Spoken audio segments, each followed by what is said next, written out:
ప్రేమ కనికరం కలిగిన మా కన్న తండ్రి, మీ ప్రేమ మీ కనికరం నిత్యము మా ఇళ్ళ కనుపరుస్తూ మమ్మల్ని క్షేమంగా ఈ భూమి మీద కాపాడుచున్నందుకై మీ కృతజ్ఞతలు తండ్రి. గడిచిన దినాలన్నిట మమ్మల్ని మీ కాపుదల్లో భద్రపరిచి మరొక దినాన్ని మాకు అనుగ్రహించి ఈ దినంలో ఈ లేఖనాల పరిశోధన సదస్సు ద్వారా మీ యొక్క అమూల్యమైన మాటలను వినగలిగే ఆ భాగ్యాన్ని మాకందరికీ అనుగ్రహించినందుకు వందనములు తండ్రి. మీ పిల్లలందరూ ఇక్కడ చేరుకున్నారు, మీ మాటలు వినాలని ఆశతో ఉన్నారు. వారందరికీ మీ మాటలను, మీ మహాజ్ఞాన సంగతులను వినిపించండి. మీ మాటలను అర్థం చేసుకునే మంచి జ్ఞానాన్ని, వివేకాన్ని దయచేయండి దేవా. మరి మొదటి ప్రసంగంగా కొన్ని మంచి విషయాలు మీ పిల్లలతో పంచుకోవాలనుకుంటున్నాను. వారికి అర్థమయ్యే విధంగా చక్కగా తెలియజేయటకు నాకు సహాయం దయచేయండి. తోడుగా ఉండండి. మీ మాటలు చెప్పగలటకు సహాయం దయచేయండి. అదేవిధంగా మీ కుమారుడు మా ప్రిన్సిపల్ గారు మరొక చోట మీ వాక్యాన్ని చెప్పడానికి వెళ్ళి ఉంటుండగా మీ తోడు, మీ సహాయం దయచేసి అక్కడ ఆ కార్యక్రమాన్ని ముగించుకొని త్వరగా మా మధ్యకు చేరి మా అందరికీ మీ యొక్క విలువైన మాటలు వినిపించే భాగ్యాన్ని దయచేయమని ప్రార్థిస్తూ ఈ సదస్సు అంతటిని మీ కృపాస్థానికి అప్పగించుకొంచు, మీ సహాయాన్ని కోరుకొంచు. మా ప్రభువును రక్షకునైన యేసుక్రీస్తు ద్వారా ఈ ప్రార్థన మీకు సమర్పిస్తున్నాం తండ్రి, ఆమేన్. ప్రియమైన దేవుని వారలారా, మరి ముందుగానే ప్రకటించబడిన రీతిగా మనకు ఇవ్వబడిన 2 అంశాలలో ఒక అంశాన్ని ఈ సమయంలో ఆలోచన చేద్దాం. మనం వినబోతున్న అంశము దేవుడు కోరుకునే నూతనత్వము ఏది. దయచేసి పిల్లలు అల్లరి చేస్తున్నారు, దయచేసి కంట్రోల్లో పెట్టుకోండి. చాలా డిస్టర్బెన్స్గా ఉంది. పిల్లలు లేదంటే పిల్లలందరినీ తీసుకొని బయట లోపల ఉంటే అల్లరి చేయొద్దు, ఓకే. సండే స్కూల్ పిల్లలు ఎన్నో మంచి మాటలు రాత్రే వినిపించారు. మీరు అల్లరి పిల్లలుగా ఉండొద్దు, మంచి పిల్లలుగా ఉండాలి. కూర్చోండి, ఇక్కడే కూర్చోండి, బయటికి వెళ్ళొద్దు. కూర్చోండి, కూర్చోండి, అందరూ కూర్చోండి, ఓకే. ఇప్పటికే ఆలస్యమైంది. దయచేసి మరి అందరూ కొద్దిసేపు జాగ్రత్తగా దేవుని వాక్యం వినాలని మిమ్మల్ని ప్రేమతో కోరుచున్నాను. దేవుడు కోరుకునే నూతనత్వం ఏది అనే పాఠాన్ని గురించి ఆలోచిద్దాం. ప్రియులారా, భూమి మీద మనుషులందరూ మరి నూతనమైనది, క్రొత్తది ఇది కావాలని కోరుకుంటారు. సాధారణంగా మనుషులకు కొత్తది అంటే ఎంతో ఆనందం, ఎంతో సంతోషం. ఏదైనా క్రొత్తది కావాలనుకుంటారు, ఏదైనా నూతనమైనది కావాలనుకుంటారు, అవునా. ఏదైనా కొత్త బట్టలు కొనుక్కున్నాం అనుకోండి, అవి వేసుకునేంత వరకు మనకు ఆరాటం. అలా కొత్త బట్టలు వేసుకొని ఎంత ఆనందిస్తామో మనందరికీ తెలుసు, అవునా. మన స్నేహితులకు, మన బంధువులకు, మన చుట్టుపక్కల వారందరికీ నేను కొత్త బట్టలు కొనుక్కున్నానని ఎంతో సంతోషంగా చెప్తాం. కొత్త బట్టలు ధరించుకొని ఆ దినమంతా ఎంతో సంతోషంగా ఉండాలని ఆలోచిస్తాం. అంటే మనిషి ఏదైనా కొత్తది కావాలనుకుంటాడు. ఒక కొత్త వాహనం కొనుక్కున్నాం అనుకోండి, ఆ బండి కొత్తది కొనుక్కున్న తర్వాత మనం కొనుక్కున్న బండి పైన మరి అనేకులను ఎక్కించుకొని వెళ్ళాలనుకుంటాం, అనేకులకు ఆ బండిని చూపించాలనుకుంటాం. ఒక కొత్త ఫోన్ కొన్నా, కొత్త వస్తువు ఏదైనా మనిషికి ఆనందాన్ని ఇచ్చేది. మనిషి కోరుకునేదే కొత్తదనాన్ని. అందుకే లోకంలో ఒక సామెత ఉంది, మనందరికీ తెలుసు. ఎవరు చెప్పారో తెలియదు కానీ ఆ సామెత మాత్రం అందరికీ తెలుసు. ఏంటా సామెత? కొత్త ఒక వింత, పాత ఒక రోత అంటారు. అంటే కొత్తది మనిషికి ఆనందాన్ని కలిగిస్తుంది. కొత్తది ఒక వింత అని అంటుంది. ఒక కొత్త ఇల్లు కట్టుకున్నాం అనుకోండి, లేదంటే ఒక నూతనంగా ఒక గృహం కొనుక్కున్నాం అనుకోండి, ఎలా ఉంటుంది? మనకు చాలా ఆనందపడతాం కదా. మన బంధువులందరినీ పిలుస్తాం, స్నేహితులను, తెలిసిన వారందరినీ పిలిచి అదొక పండగలా చేసుకుంటాం. క్రైస్తవులు అయితే ఒక పాస్టర్ గారిని పిలుస్తారు. నూతన గృహ ప్రారంభోత్సవ కార్యక్రమం దేవునితో జరగాలని ఆ రోజు ప్రార్థన పెట్టుకొని అందరినీ పిలిచి ఆ క్రొత్త ఇంటి అందరికీ చూపించి సంతోషిస్తుంటాం, అవునా. ఇలా మనిషి తన జీవితంలో ఏదైనా కొత్తది కొనుక్కుంటాడు. పిల్లలు కూడా చూడండి, పాతదాంతో ఆడుకుంటూ ఏదైనా కొత్త వస్తువు తేగానే ఆ కొత్తదాన్నే పట్టుకుంటారు, పాతదాన్ని పక్కన పెట్టేస్తారు, అవునా. అంటే మనిషి కొత్త దాంట్లో ఏదో సంతోషాన్ని కోరుకుంటాడు, కొత్త దాంట్లో ఏదో ఆనందాన్ని కోరుకుంటాడు. మనిషికి కొత్తదంటేనే సంతోషం. ఒక సినిమా రిలీజ్ అయిందనుకోండి, ప్రజలందరూ, మనమైతే సినిమాలు చూడము కానీ చూసేవాళ్ళు ఏమనుకుంటారు, ఈ సినిమాలో కొత్తదనం కావాలనుకుంటారు. పాతగా ఉందనుకోండి చూడరు కదా. సినిమాలో కొత్తదనం కావాలని ప్రేక్షకులు కోరుకుంటారు. కాబట్టి ఆ కొత్తదనం కోసం డైరెక్టర్లు అనేక రకాల ఆలోచనలు చేసి ప్రజలకు ఏదైతే కొత్తదనాన్ని ఇస్తుందో అలాంటి మంచి సినిమా తెరకెక్కించాలని చూస్తారు. అవునా? పాత పాటలు కూడా కొన్ని కొత్తగా రీమిక్స్ చేసి ఆ సినిమాలో వదులుతూ ఉంటారు. అంతెందుకండి, మన విషయమే ఆలోచన చేద్దాం. ప్రసంగం వినాలి అంటే ఎలాంటి టైటిల్ కావాలంటారు? ఒక కొత్త టైటిల్ కావాలంటాం. అవునా? పాత టైటిలే ఇచ్చి మిమ్మల్ని అందరినీ పిలిచామనుకోండి, మనం రావడానికి ఆసక్తి చూపిస్తామా? లేదు కదా. విన్నదే కదా, పాత టైటిలే కదా అని ఒక ఆలోచన మనసులో మెదులుతుంటుంది. అంటే దేవుని మాటలు వింటున్న మనం కూడా ప్రతి వారం ఒక కొత్త సంగతి వినాలనుకుంటాం, ఒక కొత్త ప్రసంగం వినాలనుకుంటాం, ఒక కొత్త టైటిల్తో మరి దేవుని వాక్యాన్ని వినాలనుకుంటాం. అందుకే వాక్యోపదేశకులు చాలా కష్టపడి రాత్రింబగళ్ళు కష్టపడి ఏదైనా ఒక కొత్త విషయాన్ని, ఇప్పటివరకు వినని విషయాన్ని వీళ్ళను క్రొత్తది చెప్పి సంతోషపరచాలి, దేవునిలో బలపరచాలని అనుకుంటారు. అంటే ఇదంతా ఆలోచిస్తే మనిషికి క్రొత్తది అనేది ఎంతో సంతోషాన్ని ఇచ్చేది, ఎంతో ఆనందాన్ని ఇచ్చేది అని అర్థమవుతుంది. అందుకే ఇలా ఆనందం కోరుకుంటున్న మనిషి సంవత్సరాన్ని కూడా కొత్తదిగా ప్రారంభించాలనుకున్నాడు. అందుకే న్యూ ఇయర్ అంటున్నాడు. అవునా? Happy new year. ఏది? 2020. ఇప్పుడు 2019 ఏమైపోయింది? పాతదైపోయింది. 2019 పాతదైపోయి 2020 వస్తుంది. కాబట్టి అది కొత్త సంవత్సరం అని చెప్పి ఆ కొత్త సంవత్సరాన్ని సంతోషంతో మరి దాన్ని సెలబ్రేట్ చేసుకుంటున్నాడు, దాన్ని పండగలా చేసుకుంటున్నాడు. 2020కి గ్రాండ్గా వెల్కమ్ చెప్పాలనుకుంటున్నాడు. అందుకే అర్ధరాత్రి ఉండే సంబరాలు షురూ చేస్తారు. అవునా? అర్ధరాత్రి నుంచే సంబరాలు ప్రారంభించి 2019ని చక్కగా ఆనందంతో ముగించి ఈ 2020లో ఆనందంతో కొత్తగా మరలా స్టార్ట్ చేయాలనుకుంటారు. 11:59 అయిందంటే ఇక చూడండి, కౌంట్ డౌన్ స్టార్ట్ అవుతుంది. అవునా? చివరి 10 సెకండ్లు 10, 9, 8, 7 ఇలా లెక్క పెట్టుకుంటూ 1, 0, 12 కాగానే ప్రపంచమంతా కేకలు. ఏంటా కేకలు? Happy new year, happy new year. అంటే కొత్త సంవత్సరం. అంటే కొత్తది ఒక మనిషికి, ప్రతి మనిషికి ఆనందాన్ని ఇస్తుంది. అందుకే దాన్ని పండగల లోకమంతా జరుపుకుంటుంది. ఎవరో ఒకరో ఇద్దరో కాదు, ప్రపంచమంతా ఈ కొత్త సంవత్సరాన్ని గొప్పగా జరుపుకోవాలనుకుంటుంది. కొత్తది మనిషికి ఆనందాన్ని ఇచ్చేది, కొత్తది మనిషికి సంతోషాన్ని ఇచ్చేది. అందుకే దాన్ని ఎంతో ఘనంగా సంతోషంతో స్వాగతం పలుకుతూ ఉంటారు.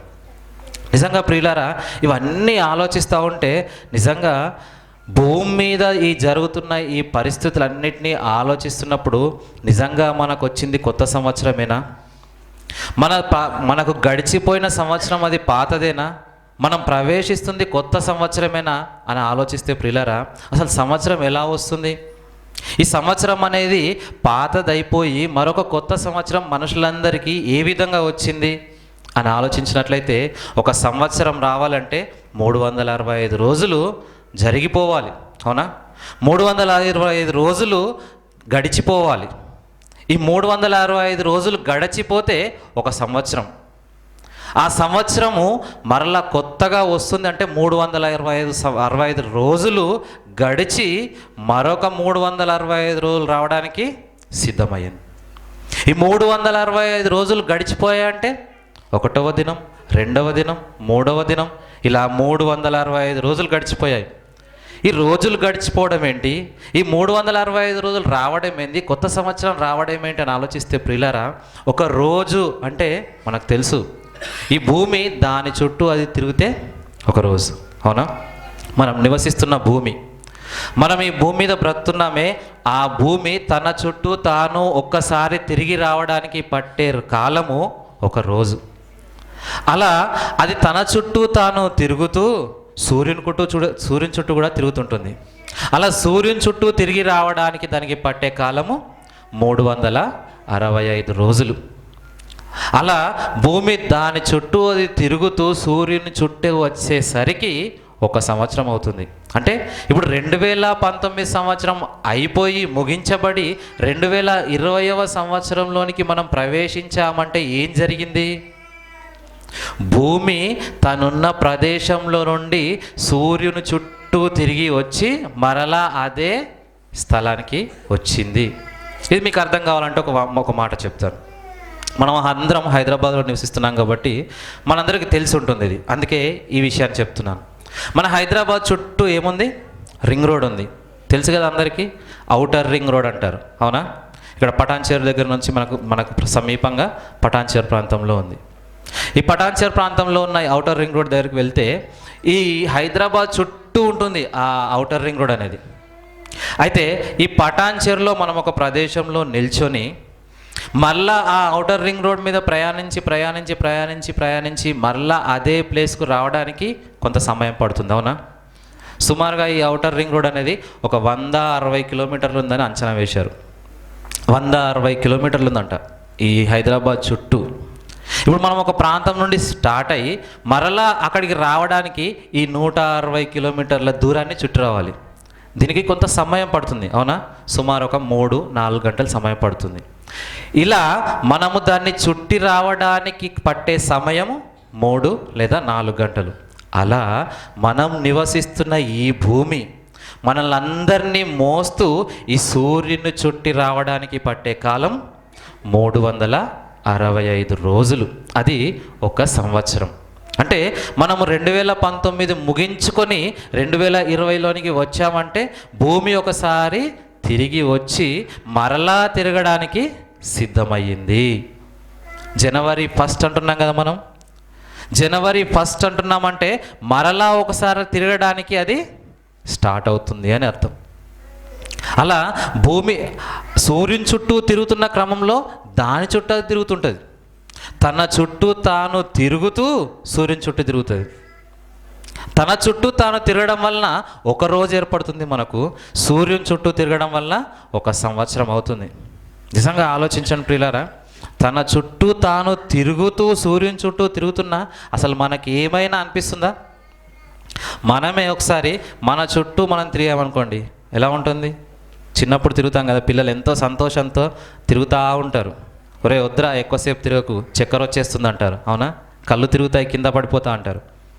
మన చుట్టూ మనం తిరగడమే కాకుండా మన చుట్టూ మనం తిరుగుతూ ఈ ఔటర్ రింగ్ రోడ్ తిరిగి రావాలనుకోండి, ఎలాంటి పరిస్థితి? అలా భూమి ఒక సంవత్సరం తిరిగి వచ్చిందండి. 365 రోజులు ముగించుకుంది. అందుకే మనం న్యూ ఇయర్ అంటున్నాం, కానీ దీన్ని ఎవరు ఆలోచించేవారు లేరు. నిజంగా దేవుడు ఈ సృష్టిలో ఈ క్రమాన్ని పెట్టి ప్రతిరోజు దేవుడు భూమిని త్రిప్పుతూ ఆ భూమి సూర్యుని చుట్టూ త్రిప్పుతూ ఒక కొత్త సంవత్సరం రప్పిస్తున్నాడన్న సంగతి మనుషులందరూ మర్చిపోయారు. కానీ కొత్త సంవత్సరం వచ్చిందని కొత్తగా సంతోషంగా ఉండడానికి ఆలోచన చేస్తున్నారు. నిజంగా మనం జాగ్రత్తగా ఆలోచించినట్లయితే జనవరి 1 అనగానే ఏంటండి? ఒక రోజు, అవునా? డిసెంబర్ 31 అనేది కూడా ఒక రోజే. డిసెంబర్ 30వ తారీఖు ఒక రోజే. డిసెంబర్ 29 ఒక దినమే. ఆ తర్వాత జనవరి 1 ఒక దినమే, జనవరి 2 ఒక దినమే, జనవరి 3 ఒక దినమే. అంటే ఈ దినాలన్నీ ఎందుకు చెప్తున్నానంటే జనవరి 1 అన్నా భూమి దాని చుట్టూ అదే తిరగాలి, జనవరి 2 అన్నా భూమి దాని చుట్టూ అదే తిరగాలి. అలా 365 రోజులు తిరిగితే జనవరి నుండి డిసెంబర్ 31 వరకు ముగించబడుతుంది. అంటే ఏదైనా జనవరి 1 అయినా డిసెంబర్ 31 అయినా భూమి తన చుట్టూ తాను తిరగవలసిందే. అంతేగాని అందులో క్రొత్తదనం ఏముంది? డిసెంబర్ 21 రోజున భూమి తిరిగింది, అవునా? జనవరి 1 రోజున భూమి తిరిగింది. భూమి తన చుట్టూ తాను తిరిగితేనే ఒక రోజు అవుతున్నప్పుడు అది డిసెంబర్ 31వ తారీఖు తిరిగినా అదే తిరగడం, జనవరి 1వ తారీఖున తిరిగినా అదే తిరగడం. అందులో క్రొత్తదనం ఏముంది? మనమే రోజు తిరుగుతున్నాం అనుకోండి, అందులో క్రొత్తదనం ఏముంది? ఒక 10 సార్లు తిరగగానే నేను కొత్త సంవత్సరం సెలబ్రేట్ చేసుకుంటున్నానంటే. అందుకే దేవుడు బైబిల్లో ఈ కొత్త సంవత్సరం గురించి ఒక మాట రాయించాడు. చూడండి ఒకసారి. ప్రసంగి గ్రంథం 1వ అధ్యాయం 9వ వచనం. ప్రసంగి గ్రంథం 1వ అధ్యాయం 9వ వచనం. మునుపు ఉండినదే ఇక ఉండబోవునది, మునుపు జరిగినదే ఇక జరగబోవునది. సూర్యుని క్రింద నూతనమైనది ఏదియు లేదు. సూర్యుని క్రింద నూతనమైనది ఏదియు లేదు. ఇది ఎవరు చెప్తున్నారు? దేవుడు తన కుమారుడైన సొలొమోను గారి ద్వారా రాయిస్తున్న మాట. ప్రపంచ ప్రజలందరికీ ఒక ప్రవక్త ద్వారా, మహాజ్ఞాని అయిన సొలొమోను అనే ఒక ఆయన ద్వారా రాయిస్తున్న మాట. భూమి మీద సూర్యుని క్రింద నూతనమైనది ఏది లేదు. ఏది లేదా నూతనం? ఏది లేదు. మరి క్రొత్త సంవత్సరం అంటున్నాం మనం, నూతనమైంది అంటున్నాం సంవత్సరం. అందుకే ఇక్కడ మన ప్రిన్సిపల్ గారు ఒక మాట రాయించారు. ముందు హ్యాపీ న్యూ ఇయర్ అని రాశారండి. ఇక్కడ అందరికి కనిపిస్తుంది కదా, హ్యాపీ న్యూ ఇయర్ అని రాశారు. కానీ ఇప్పుడు ఏం రాశారు? హ్యాపీ కనిపిస్తుందా? అదర్ ఇయర్ అంటే మరొక సంవత్సరం, మరొకసారి భూమి ఈ సూర్యుని చుట్టి రావడానికి సిద్ధమైంది. అదే రాయించారు ఇక్కడ. అంతేగాని ఈ భూమి మీద ఈ సూర్యుని క్రింద జరుగు వాటిలో ఏది కూడా నూతనమైంది లేదు. డిసెంబర్ 21న భూమి తిరగవలసిందే, జనవరి 1న కూడా భూమి తిరగవలసిందే. అది తిరుగుతూ సూర్యుని చుట్టూ తిరగడమే దాని పని. అందులో నూతనమైనది ఏదీ లేదని దేవుడు మనకు బైబిల్ గ్రంథంలో రాయించాడు. మనుషులమైన మనము ఆలోచించాలని రాయించాడు. కానీ దీన్ని ఆలోచించకుండా మనుషులందరూ కొత్త సంవత్సరం పేరిట పండుగ చేసుకుంటున్నారు, సంతోషిస్తున్నారు. మంచిదే, సంతోషించడం మంచిదే, నూతన సంవత్సరాన్ని జరుపుకోవడం మంచిదే. కానీ ఆ నూతన సంవత్సరం ఎవరి వలన వస్తుంది, ఎందుకు వస్తుంది, ఎలా వస్తుంది అనేది కూడా ఆలోచించాలి.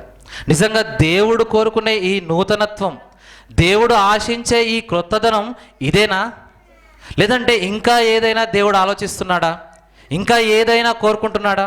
ఎందుకంటే 2020 జనవరి 1 నూతన సంవత్సరం వేడుకలన్నీ ఘనంగా జరిగాయండి. అర్ధరాత్రి నుంచే ప్రారంభించారు, 10 గంటల నుండే ప్రారంభించారు. 12 కాగానే ప్రతి ఒక్కరు కూడా happy new year, happy new year అని అందరికీ శుభాకాంక్షలు తెలిపారు. అవునా? అలా కేకలు వేసి వేసి వేసి 2 గంటలకో 3 గంటలకో 4 గంటలకో పడుకుండిపోతాం. అవునా? పడుకుండిపోయిన తర్వాత కొద్దిసేపు అయినాక మళ్ళీ తెల్లవారుతుంది. తెల్లవారిన తర్వాత మరలా లేస్తాం. మరలా లేచి మిగిలిన వాళ్ళందరికీ కూడా మరలా శుభాకాంక్షలు తెలుపుతాం. ఎందుకు? ఈరోజు సెలవు కాబట్టి అందరం ఇంట్లోనే ఉంటాం. మిగతా ఎవరెవరైతే మిగిలిపోయినారో వాళ్ళందరికీ కాల్స్ చేసి, ఫోన్స్ చేసి, లేదంటే మెసేజ్ చేసి హ్యాపీ న్యూ ఇయర్ అని శుభాకాంక్షలు తెలుపుతాం. మరలా చీకటి పడుతుంది. అవునా? మరలా చీకటి పడగానే మరలా పడుకుంటాం. మరలా తెల్లవారుతుంది. మరలా ఏమవుతుంది?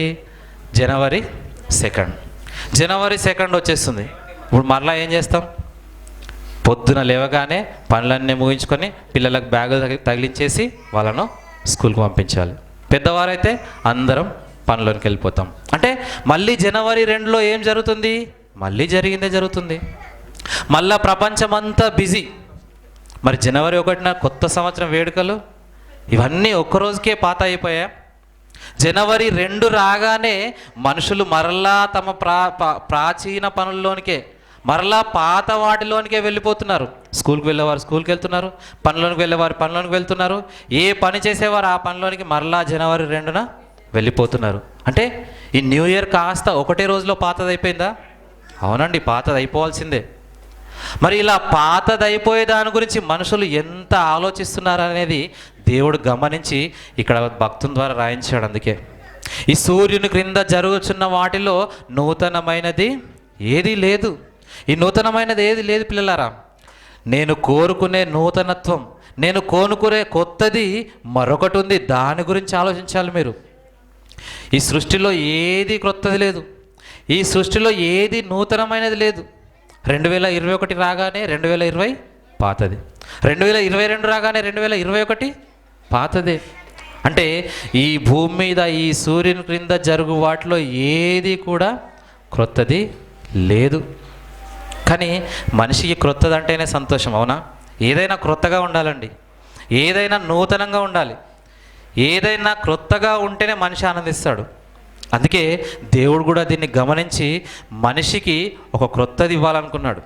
ఈ సృష్టిలో ఎలాగూ మరి ఈ సృష్టి అంతా పాతగా అయిపోయింది కదా. దినం రావాలంటే భూమి తిరగాల్సిందే, సంవత్సరం రావాలంటే భూమి సూర్యుని చుట్టూ తిరగాల్సిందే. ఇది జరిగిందే జరుగుతుంది. అందుకే దేవుడు కూడా తన పిల్లల మనస్సును ఎరిగిన ఆయన ఈ భూమి మీద పిల్లలందరికీ క్రొత్తగా అయ్యాలనుకుంటున్నాడు. క్రొత్తగా అయ్యాలనుకున్నాడు. ఎందుకంటే క్రొత్తది మనిషిని ఆనంద పెడుతుంది కాబట్టి. ఎలాంటి క్రొత్తదానాన్ని దేవుడు ఇయ్యాలనుకున్నాడో మరి అది కూడా ప్రవక్త ద్వారా రాయించండి. ఒకసారి చూద్దాం. యెషయా గ్రంథం 65వ అధ్యాయం. యెషయా గ్రంథం 65వ అధ్యాయం 17వ వచనం చూడండి. యెషయా గ్రంథం 65వ అధ్యాయం 17వ వచనం చూద్దాం. ఇదిగో, గట్టిగా చదవండి. ఇదిగో నేను క్రొత్త ఆకాశమును క్రొత్త భూమిని సృజించుచున్నాను, మునుపటివి మరువబడును, జ్ఞాపకమునకు రావు. ఇదిగో నేను క్రొత్త ఆకాశంను క్రొత్త భూమిని సృజించుచున్నాను. కొత్త దాన్ని సృజిస్తాను నేను. ఇదిగో మీరున్న ఈ భూమి ఉందే, మీరున్న ఈ ఆకాశం ఉందే, ఈ సృష్టి ఉందే, ఇందులో ఉన్నవన్నీ మరలా జరుగుతున్నాయి. జరిగినవే మరలా జరుగుతున్నవి. ఈ సూర్యుని క్రింద జరుగుతున్న వాటిలో ఏది కూడా నూతనమైనది లేదు. అందుకే మీరు క్రొత్తది కావాలనుకుంటున్నారు కదా. మీరు క్రొత్తది కావాలనుకున్న మనసున్న మీ కొరకు నేను ఒక క్రొత్త ఆకాశాన్ని క్రొత్త భూమిని సృజించబోతున్నాను.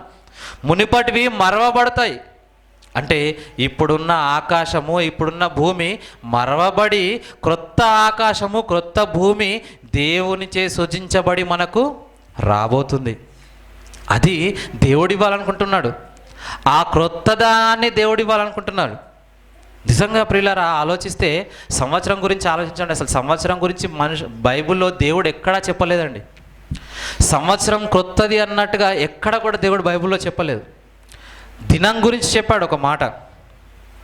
దినం గురించి ఒక మాట చెప్పాడు. యేసుప్రభు వారు బ్రతుకున్న సమయంలో ఒక మాట చెబుతూ మత్తయి సువార్తలో ఈ మాట చూద్దాం. మత్తయి సువార్త 6వ అధ్యాయం 34వ వచనం చూడండి. మత్తయి సువార్త 6వ అధ్యాయం 34వ వచనం. రేపటిని గూర్చి చింతింపవద్దు, రేపటి దినము దాని సంగతులను గూర్చి చింతించును, ఏనాటి కీడు ఆనాటికి చాలును. ఏనాటి కీడు ఆనాటికి చాలును. అంటే దినము రేపటి దినం గురించి ఆలోచిస్తుందంట. అంటే జనవరి 1 అనేది దాని గురించి ఆలోచిస్తుంది. మనం ఆలోచించాల్సిన అవసరం లేదు. మనుషులమైన మనం ఆలోచించాల్సిన అవసరం లేదు. క్రొత్త సంవత్సరం వస్తుంది కదా అని మనం ఆలోచించాల్సిన అవసరం లేదు. అది దాని గురించి ఆలోచిస్తుంది. ఎలా ఆలోచిస్తుంది? అదే చెప్తున్నాడు అక్కడ. ఏనాటి కీడు ఆనాటికి చాలును, రేపటి దినం దాని సంగతులను గురించి చింతిస్తుంది. అంటే ఈరోజు కీడంట. ఏనాటి కీడు ఆనాటికి చాలు. అంటే ఈరోజు జరగవలసిన కీడంతా ఈరోజు చాలు. రేపు ఇలాంటి కీడు మరలా రావద్దు, మరలా ఇలాంటి కీడు రిపీట్ కావద్దు అనేది దినం యొక్క ఆలోచన అండి. మనిషి కొత్తది కోరుకుంటున్నాడు కదా, కొత్త సంవత్సరం కావాలి, న్యూ ఇయర్ కావాలని కోరుకుంటున్నాడు కదా. కానీ దినం ఏం కోరుకుంటుందంటే ఈరోజు కీడు ఈరోజు చాలు, రేపు మరలా ఈ కీడు రావద్దు. నేను మనుషులకు మరలా ఒక కొత్త దినాన్ని ఇవ్వాలని దినం ఆలోచిస్తుంది. కానీ మనుషులు దినాన్ని కొత్తగా ఆలోచిస్తున్నారా? లేదండి. ఈ దినం ఎలా ఉన్నారో రేపటి దినం కూడా అలానే ఉంటారు. రేపటి దినం ఎలా ఉన్నారో తర్వాత వచ్చే దినం కూడా అలానే ఉంటారు. దినము బాధపడిపోతుంది, అందుకే చింతిస్తుంది. రేపటి దినము దాని సంగతులను గూర్చి చింతిస్తుంది. దేనికి చింత? మనుషులు దేవుడు కోరుకునే నూతనత్వాన్ని కోరుకోవట్లేదు.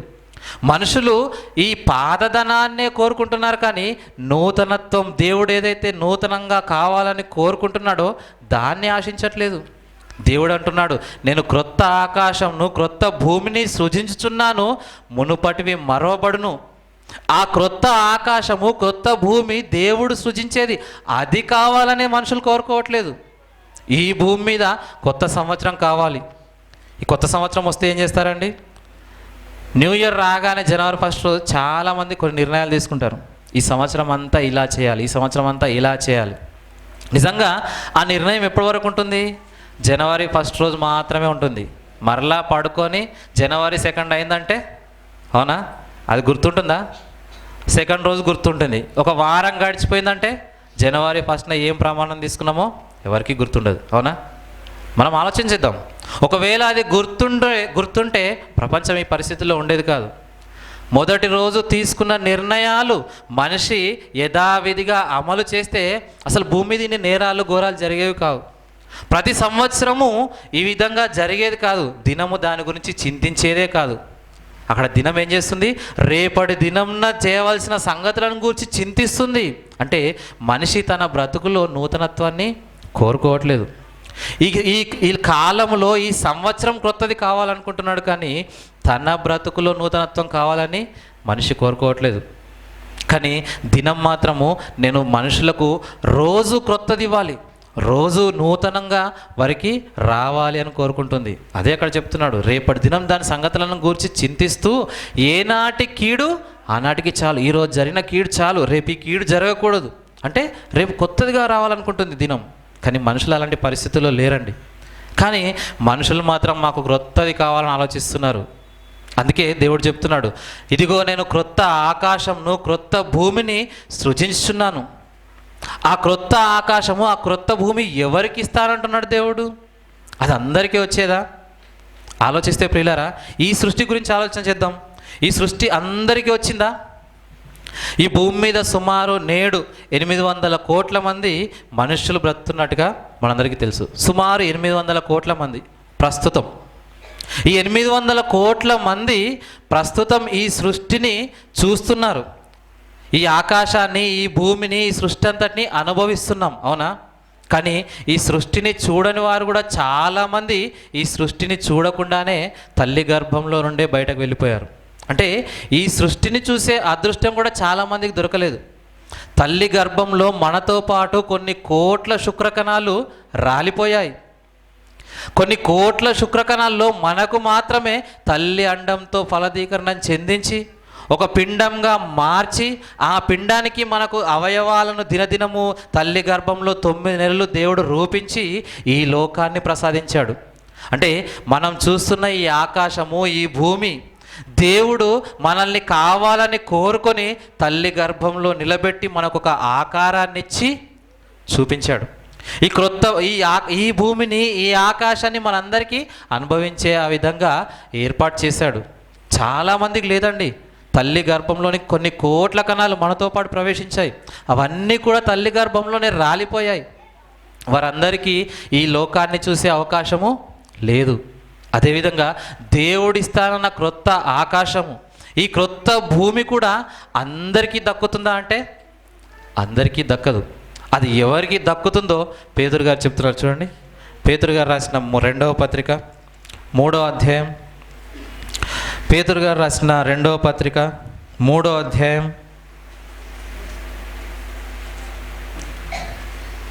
13వ వచనం చూద్దాం. పేతురు గారు రాసిన 2వ పత్రిక 3వ అధ్యాయం 13వ వచనం. అయినను మనం ఆయన వాగ్దానంను బట్టి క్రొత్త ఆకాశముల కొరకును క్రొత్త భూమి కొరకును కనిపెట్టుచున్నాము. మనం ఆయన వాగ్దానంను బట్టి క్రొత్త ఆకాశముల కొరకు క్రొత్త భూమి కొరకు కనిపెట్టుచున్నాము. కొందరే కనిపెడుతున్నారంట. ఆయన వాగ్దానం ఇచ్చాడు. ఆ వాగ్దానం ఇచ్చిన ఆ క్రొత్త భూమి, క్రొత్త ఆకాశం కొరకు కనిపెట్టేవారు ఉన్నారు. ఈ లోకమంతా కనిపెడుతుందా? నిన్నటి దినంన అంటే రాత్రి చాలామంది న్యూ ఇయర్ సెలబ్రేషన్ చేసుకున్నారు. వీళ్ళందరూ క్రొత్త ఆకాశం గురించి, క్రొత్త భూమి గురించి కనిపెట్టేవారా? కాదు కదా. ఎవరైతే కనిపెడతారో ఆ కనిపెట్టే వారికే దేవుడు వాగ్దానం చేసిన ఈ క్రొత్త భూమి, క్రొత్త ఆకాశము వస్తుంది. ఈ నూతనత్వం, ఈ క్రొత్త దాన్ని దేవుడు కోరుకుంటున్నాడు. ఈ క్రొత్తది ఇవ్వాలని దేవుడు ఆశపడుతున్నాడు. ఇలాంటి క్రొత్త భూమి, క్రొత్త ఆకాశాన్ని దేవుడు వాగ్దానం చేసి దీన్ని సంపాదించుకోవడానికి మీరందరూ కనిపెట్టండి అంటున్నాడు. కానీ దీని గురించి కనిపెట్టేవారు ఎవరు? అసలు దేవుడు ఇస్తానన్న క్రొత్త ఆకాశము, క్రొత్త భూమి ఏంటో తెలియదు మనుషులకు, అవునా? క్రొత్త ఆకాశం, క్రొత్త భూమి అనేది ఉంటుందా అనే సంగతి మరి చాలామందికి తెలియదండి. కానీ కొత్తది కోరుకునే మనిషికి దేవుడు ఒక క్రొత్త ఆకాశాన్ని, ఒక క్రొత్త భూమిని సిద్ధపరిచాడు. దాని గురించి కనిపెట్టండి, అది మీకు దేవుడు వాగ్దానం చేశాడు అంటున్నారు. నిజంగా ఈ క్రొత్త భూమి, క్రొత్త ఆకాశం ఎవరికి కలుగుతుంది? దేవుడు ఎవరికి ఇస్తానంటున్నాడు? ఈ భూమి ఈ ఆకాశం మాత్రం కేవలం 800 కోట్ల మంది మాత్రమే అనుగ్రహించబడింది. ఎన్నో కోట్ల మందికి ఆ భాగ్యం దక్కలేదు. మరి ఈ క్రొత్త భూమి, ఈ క్రొత్త ఆకాశం ఎవరికి లభిస్తుంది? దేవుడు ఎవరికి ఇస్తా అంటున్నాడు? అది ఎవరికి కలుగుతుంది అని మనము ఒకసారి బైబిల్లోనికి వెళ్ళి ఆలోచించినట్లయితే ప్రియులారా, ఇది ఎవరికి ఇస్తానంటున్నాడు చూడండి. కొరింథీయులకు రాసిన 2వ పత్రిక, కొరింథీయులకు రాసిన 2వ పత్రిక 5వ అధ్యాయము 17వ వచనం చూద్దాం. కొరింథీయులకు రాసిన 2వ పత్రిక 5వ అధ్యాయము 17వ వచనం. కాగా ఎవడైనను క్రీస్తునందున్న ఎడల వాడు నూతన సృష్టి. క్రీస్తునందున్న ఎడల వాడు నూతన సృష్టి. ఈ నూతన సృష్టి దేవుడు వాగ్దానం చేసిన క్రొత్త భూమి, క్రొత్త ఆకాశం.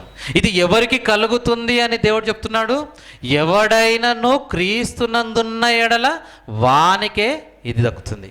అంటే ఈ క్రొత్త భూమి, ఈ క్రొత్త ఆకాశం దేవుడు ఎవరికి ఇస్తానంటున్నాడంటే ఎవరైతే క్రీస్తునందు ఉంటారో వారికి మాత్రమే కలిగేది.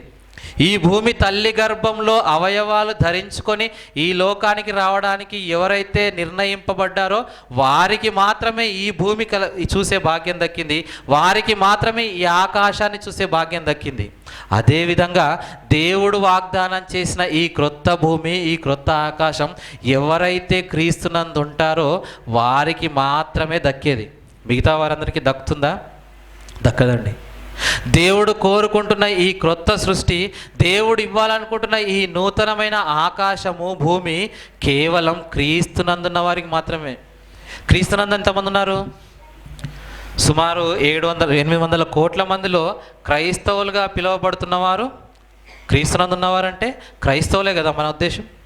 అంటే క్రైస్తవులే ఈ కొత్త ఆకాశానికి, కొత్త భూమికి అర్హులైతే ఈ 800 కోట్ల మందిలో 300 కోట్ల మంది క్రైస్తవులే అండి. అవునా? ఈ 300 కోట్ల మందికేనా అంటే ఈ 300 కోట్ల మందిలో కూడా క్రీస్తునందు ఉండడం అంటే క్రీస్తుని నమ్మడం కాదు. క్రీస్తుని నమ్మేవారంటే అందరూ క్రీస్తుని నమ్మేవారే. మనందరికీ తెలుసు, ఒక అతను ఉన్నాడండి. అతను సంగీత దర్శకుడు, కీరవాణి అంటారు. ఆయన ఇచ్చిన స్టేట్మెంట్ మనం వాట్సాప్లో చూసాం. అవునా? ఆయన కూడా క్రీస్తుని నమ్మాడు. ఆయనకు కూడా క్రీస్తు అంటే అభిమానం ఉంది. ఆయన క్రీస్తు గురించి చెప్తూ ఏమన్నాడంటే, ఈ ప్రపంచంలో కరుణామయుడు అని ఆయనకు పేరుంది కదా, ఆ యొక్క గుణాన్ని అంత తారాస్థాయికి తీసుకుపోయిన వారు నేను చదివిన పురాణాలలో ఎక్కడా లేదు. అందుకే క్రీస్తు అంటే నాకు చాలా గౌరవం, క్రీస్తు అంటే నాకు నమ్మకం. అందుకే నేను చేసే ప్రతి రికార్డింగ్లో ఆయన్ని ఒకసారి స్మరించుకొని రికార్డింగ్ మొదలు పెడతారంటాడు. మా గురువు గారు కూడా అలానే చేస్తారంటారు. అంటే కేవలం ఈ 300 కోట్ల మంది క్రైస్తవులే కాక క్రీస్తును అభిమానించేవారు, క్రీస్తును నమ్మేవారు, క్రీస్తును ఒక ఆరాధ్య దైవంగా ఆలోచించేవారు చాలామంది ఉన్నారు. ఒక కీరవాణి గారే కానీ, ఒక స్వామి వివేకానంద గారే కానీ, ఒక మహాత్మా గాంధీ గారే కానీ, వీళ్ళందరూ క్రీస్తును గురించిన మరి సంగతులు విని, క్రీస్తు చెప్పిన మాటలకు ప్రభావితమై క్రీస్తును నమ్మినవారే, క్రీస్తును అభిమానించేవారే. మరి వీళ్ళందరూ కూడా క్రీస్తునందున్నవారేనా? వీళ్ళందరూ కూడా ఈ నూతన సృష్టి అనేది కలుగుతుందా అని ఆలోచించినట్లయితే ప్రియులారా, దేవుడు ఈ నూతన సృష్టి క్రీస్తునందున్న వారికి ఇస్తానంటే కేవలం క్రీస్తును నమ్మేవారని కాదు, కేవలం క్రీస్తును తెలుసుకున్నవారనే కాదు, కేవలం క్రీస్తును అభిమానించే వారికి కాదు ఈ నూతన సృష్టి. ఎవడైనా నువ్వు క్రీస్తునందున్న ఎడల వాడు నూతన సృష్టి అన్నాడంటే అసలు ఈ నూతన సృష్టి ఎలా మరి వీరికి క్రీస్తునందున్న వారికి కలుగుతుంది అంటే, అది ఎలా కలుగుతుంది, ఆ నూతన సృష్టి ఎలా వస్తుందో అదే పౌలు గారు మరొక చోట ఒక మంచి వాక్యాన్ని రాస్తారు. చూడండి, రోమీలకు రాసిన పత్రిక 12వ అధ్యాయం, రోమీలకు రాసిన పత్రిక 12వ అధ్యాయము 2వ వచనం చూద్దాం. రోమీలకు రాసిన పత్రిక 12వ అధ్యాయము 2వ వచనం. మీరు ఈ లోక మర్యాదను అనుసరింపక ఉత్తమమును అనుకూలమును సంపూర్ణమునయున్న దేవుని చిత్తమేదో పరీక్షించి తెలుసుకొనున్నట్లు మీ మనస్సు మారి నూతన మగుట వలన రూపాంతరము పొందుడి. ఇదండి దేవుడు కోరుకున్న నూతనత్వం. మీ మనస్సును మార్చుకోవడం ద్వారా మీలో నూతనత్వం రావాలి. మీ మనస్సును మార్చుకొని నూతనంగా నా ఎదుట కనబడాలి. అందుకే అంటాడు, ఈ లోక మర్యాదను అనుసరింపక. ఈ లోక మర్యాదను అనుసరించకూడదు. ఈ లోక మర్యాద ఏంటి? ఈ లోకంలో ఉన్నదంతా ఏంటి? శరీరాశ, నేత్రాశ, జీవపుడంబం. ఈ లోక మర్యాదను మీరు అనుసరింపకూడదు. ఇప్పుడు న్యూ ఇయర్ వచ్చిందంటే లోకం అంతా ఏం చేసింది? తినడం, త్రాగడం, కేకలు వేయడం, అరవడం, అంతే కదా. అది లోక మర్యాద. కానీ దేవుడు కోరుకుంటున్న నూతనత్వం ఎలా వస్తుంది? ఈ లోక మర్యాదను మీరు అనుసరింపక ఉత్తమమును అనుకూలమును సంపూర్ణమునయున్న దేవుని చిత్తమేదో పరీక్షించి తెలుసుకోవాలి. దేవుని చిత్తము అంటే దేవుని ఇష్టము పరీక్షించి తెలుసుకోవాలి. దేవుని ఇష్టాన్ని, దేవుడు కోరుకుంటున్న నూతనత్వాన్ని, దేవుడు కోరుకుంటున్న ఆ క్రొత్తదనాన్ని మీరు పరీక్షిస్తే కానీ మీకు తెలియదు. అంతేగాని లోకం ఏదో అనుసరిస్తుంది, లోకంలో ఏదో మర్యాద ఉందని దాన్ని అనుసరించి మనం వెళ్ళినట్లయితే దేవుని ఇష్టాన్ని మనము తెలుసుకోలేము. దేవుడు కోరుకుంటున్న నూతనత్వాన్ని మనము పొందుకోలేము. దేవుడు ఇస్తానన్న క్రొత్త ఆకాశము, క్రొత్త భూమి అంటే అది దేవుని ఇష్టాన్ని బట్టి మనం ఆలోచించాలి. దేవుని చిత్తాన్ని పరీక్షించి తెలుసుకోవాలి. అలా పరీక్షించాడండి సొలొమోన్ గారు. మహాజ్ఞాని అయిన సొలొమోన్ గారు ఈ సూర్యుని క్రింద జరుగుతున్న ప్రతి దాన్ని పరీక్షించాడు. పరీక్షించి ఆయన చివరిగా ఇచ్చిన ఆ ఫైనల్ రిజల్టే మనం ఇందాక చదువుకున్నది ప్రసంగి గ్రంథం 1వ అధ్యాయం 9వ వచనం. సూర్యుని క్రింద జరుగుతున్న వాటిలో నూతనమైనది ఏదీ లేదు. ఆయన ఎందుకు చెప్పాడు అనుకున్నారు? దేవుని చిత్తమేంటో పరీక్షించి చెప్పిన మాట అది. సూర్యుని క్రింద జరుగుతున్న ప్రతిదాన్ని పరీక్షించాడు. పరీక్షించి చివరిగా చెప్పాడు, నిజంగా ఈ సూర్యుని క్రింద ఉన్న నూతనమైనది ఏది లేదు. అసలు దేవుడు కోరుకుంటున్న నూతనమైనది ఇది కానే కాదు. దేవుడు ఒక క్రొత్త ఆకాశాన్ని, క్రొత్త భూమిని, దేవుడు కోరుకుంటున్న నూతనత్వం మరొకటి ఉంది. ఆ నూతనత్వం మీకు కావాలి అంటే, ఆ నూతనత్వం ఏంటో మీకు తెలియాలంటే ముందుగా మీ మనస్సులు మారాలి. మీ మనస్సులు మారి రూపాంతరం చెందడం వలన ఆ దేవుడు కోరుకునే నూతనత్వం ఏంటో మీకు అర్థమవుతుంది. దేవుడు కావాలనుకున్న నూతనత్వం ఏంటో, దేవుడు సమస్త మనుషులకు ఇవ్వాలనుకున్న ఆ నూతనత్వం ఏంటో అది మీకు తెలుస్తుంది. అలా మీ మనస్సును మార్చుకున్నట్లయితే ఆ నూతనత్వాన్ని తెలుసుకుంటారు. కానీ మనుషులు మనసు మార్చుకుంటారా? 2020 రాగానే ఎక్కడికి వెళ్ళాలి? పార్టీకి వెళ్ళిపోవాలి, అవునా? లేదంటే ఫ్రెండ్స్తో కలిసి సంతోషించాలి. నిజంగా మన సంఘంలో ఉన్న వాళ్ళందరినీ చూసి చాలా ఆనందం కలిగింది. క్రైస్తవులుగా పిలువబడుతున్న వారు కూడా వాళ్ళందరినీ చూస్తున్నప్పుడు చాలా ఆనందం కలుగుతుంది. ఎందుకంటే వాళ్ళెవ్వరు కూడా లోక మర్యాదను అనుసరించకుండా దేవుని సన్నిధిలోనికి వచ్చి ఈ నూతన సంవత్సరం ఒకవేళ ఉంది అనుకుంటే ఆ నూతన సంవత్సరాన్ని కూడా దేవుని సన్నిధిలోనే నేను పొందుకోవాలి. అందుకే నిన్న చాలామంది వచ్చాము ఇక్కడికి. పిల్లలతో గొప్ప గొప్ప మాటలు, వాళ్ళు చేసిన మంచి పాట, డ్యాన్స్, ఆ విధంగా దేవుని వాక్యాన్ని వింటూ ఒకవేళ నూతన సంవత్సరంలోనికి మనము ప్రవేశిద్దాం. ఇంత మంచి ఆలోచన కేవలం మనకు మాత్రమే ఉంది. ఇది కాదు, ఇదే లోక మర్యాద కాకుండా మన మనస్సును మార్చుకొని దేవుని సన్నిధికి వచ్చాం. దేవుడిచ్చాడే ఈ 365 దినాలు, మరొక 365 దినాలు నా జీవితంలో దేవుడు ఇవ్వబోతున్నాడే. ఈ దినాలన్నింటి కోసం నేను దేవుని సన్నిధిలో ఉండి ఆ నూతనత్వాన్ని పొందుకోవాలని దేవుని సన్నిధికి వచ్చాం మనందరం. కానీ లోకమంతా ఎలా ఉంది? అది కోరుకోవట్లేదు. అంటే లోకంలో ఉన్న మర్యాదను అనుసరించకుండా మీ మనస్సును మార్చుకున్నారు, అవునా? మీ మనస్సును మార్చుకొని రూపాంతరం పొంది దేవుని చిత్తమేదో పరీక్షించాలి. అలా పరీక్షించడానికే మనందరం ఇక్కడ కూర్చున్నాం. దేవుని చిత్తం ఏంటి? దేవుడు ఈ పాతదైపోయిన ఆకాశాన్ని, ఈ పాతదైపోయిన భూమిని, మన కళ్ళ ముందున్న అసలు నూతనత్వం లేని ఈ సృష్టిని తీసివేసి మనకొక క్రొత్త సృష్టిని, మనకు క్రొత్త ఆకాశాన్ని, క్రొత్త భూమిని ఇస్తానంటున్నాడు.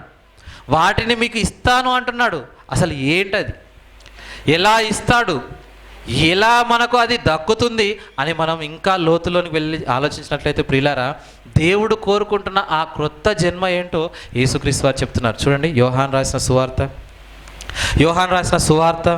3వ అధ్యాయం, యోహాను రాసిన సువార్త 3వ అధ్యాయం 3వ వచనం. ప్రియులారా, యోహాను రాసిన సువార్త 3వ అధ్యాయం 3వ వచనం. అందుకు యేసు అందుకు యేసు అతనితో, ఒకడు క్రొత్తగా జన్మించితేనే గాని అతడు దేవుని రాజ్యమును చూడలేడని నిశ్చయముగా చెప్పుచున్నాను. ఒకడు క్రొత్తగా జన్మించాలి. క్రొత్తగా జన్మిస్తేనే కానీ దేవుని రాజ్యాన్ని చూడలేడట. అంటే మనిషి భూమి మీదే జన్మ సంపాదించుకున్నాడు తల్లి గర్భం నుండి. అలా తల్లి గర్భంలో నుండి జన్మను సంపాదించుకున్న మనుషుల గురించి దేవుడు చెప్తున్న మాట, మీరు మరలా క్రొత్తగా జన్మించాలి. అలా క్రొత్తగా జన్మిస్తేనే కానీ దేవుని రాజ్యాన్ని మీరు చూడలేరు. అంటే ఈ జన్మను పొందుకున్న మనము మరొక క్రొత్త జన్మను పొందుకోవాలంట. మరొక క్రొత్త జన్మను పొందుకుంటేనే దేవుని రాజ్యాన్ని మీరు చూస్తారు. ఇక్కడ ఆలోచిస్తే ప్రియులారా, ఆయన చెబుతున్న ఆ దేవుని రాజ్యాన్ని చూడాలంటే మనము పొందుకోవాల్సిన ఆ కొత్త జన్మ ఏంటి అంటే అదే బాప్తిస్మం. ఆ దేవుని రాజ్యం ఏంటి అంటే అదే క్రొత్త ఆకాశము, క్రొత్త భూమి. అంటే దేవుడు కోరుకుంటున్న ఆ నూతనమైన ఆకాశము, నూతనమైన భూమి ఆ దేవుని రాజ్యమే. ఆ దేవుని రాజ్యాన్ని మనం చూడాలంటే మనము పొందుకోవాల్సింది బాప్తిస్మం. ఆ బాప్తిస్మము ద్వారా మనం క్రొత్త జన్మను పొందుకోవాలి. అందుకే మనం మనస్సును మార్చుకోవాలంటున్నాడు. కొత్త సంవత్సరం ఏం చేస్తామండి మనం? కొత్త సంవత్సరం రాగానే కొత్త బట్టలు కొనుక్కుంటాం, అవునా? ఇక వ్యాపారస్తులు అయితే ఏ షాప్లో చూసినా డిస్కౌంట్ సేల్ ఉంటుంది, అవునా? కాబట్టి కొత్త సంవత్సరానికి కొత్త కొత్త ఆఫర్లతో ఏవేవో పెడతా ఉంటారు. అందుకే లోకమంతా ఏం చేస్తుంది? ఆ ఆఫర్ల దగ్గరికి వెళ్ళి అవన్నీ కొనుక్కొని ఇల్లంతా నింపుకుంటారు, ఎంతో సంతోషిస్తారు. కొత్త బట్టలు కొనుక్కొని ఆనందిస్తూ ఉంటారు.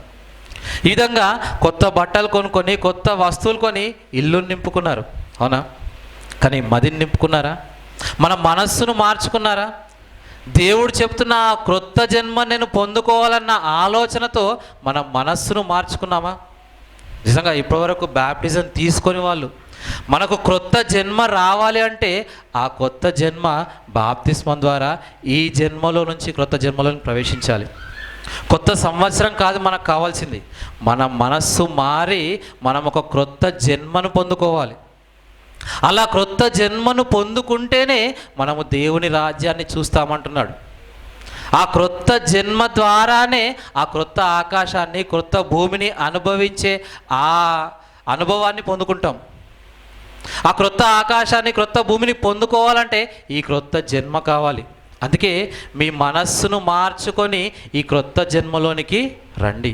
ఆ విధంగా క్రొత్తగా జన్మిస్తేనే కానీ మీకు ఆ దేవుని రాజ్యం దొరకదు. ఆ దేవుని రాజ్యాన్ని చూడలేరు. ప్రియులారా, ఆలోచించినట్లయితే అసలు దేవుడు మనిషికి సంవత్సరాలు ఇచ్చాడా, దినాలు ఇచ్చాడా చూస్తే, దేవుడు ఈ భూమి మీద మనుషులందరినీ సృష్టిస్తున్నాడు కదా.